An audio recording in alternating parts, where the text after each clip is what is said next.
শাকচুন্নি মায়ের বাচ্চাগুলি বাইরে খেলছে, চোখ দুটো খুলে রেখে ঘুমায়, পরে উঠে পড়ে নেব। চল দিদি, অনেকক্ষণ হলো খেলা করছি, একটু ঘরে যাই। ওই দেখ দিদি, মায়ের হাতে ওটা কি? আমার মনে হয় মা আমাদের জন্য চকলেট এনে হাতে রেখে ঘুমিয়ে পড়েছে। চল গিয়ে খেয়ে নি। কি হলো, হঠাৎ আমার চোখগুলো ব্যথা করছে কেন? মা, তোমার হাতের চকলেটগুলো আমরা দুজন মিলে খেয়ে নিয়েছি, খুব টেস্টি ছিল, আমরা চেটেপুটে খেয়েছি। আরে হতচ্ছাড়া শাকচুন্নির বাচ্চা, ও দুটো আমার চোখ ছিল, আমি এখন অন্ধ হয়ে গেলাম। এই নাও সোনা, তাড়াতাড়ি আপেলটা খেয়ে নাও। মা, আমার খুব পানি তেষ্টা পেয়েছে, আমি একটু পানি খাবো। পানি খাবে? দাঁড়াও, ওই যে একটা বাড়ি দেখা যাচ্ছে, ওই বাড়িটাই যাই, চলো। দিদি, একটু খাবার পানি দেবেন?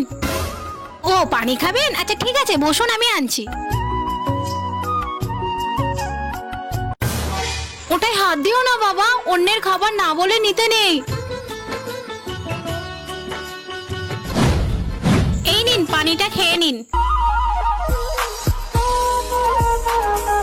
ধন্যবাদ দিদি, আসছি। মাম্মা, এই আপেলটা ওই দাদাটাকে দেবো? আচ্ছা ঠিক আছে সোনা। ও দিদি শুনুন।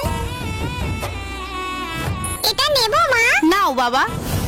বন্ধুরা, আমাদের কাছে যেটা অতি সামান্য, অন্যদের কাছে ওটা অনেক বড় খুশির কারণ হতে পারে। ভালো লাগলে লাইক করো।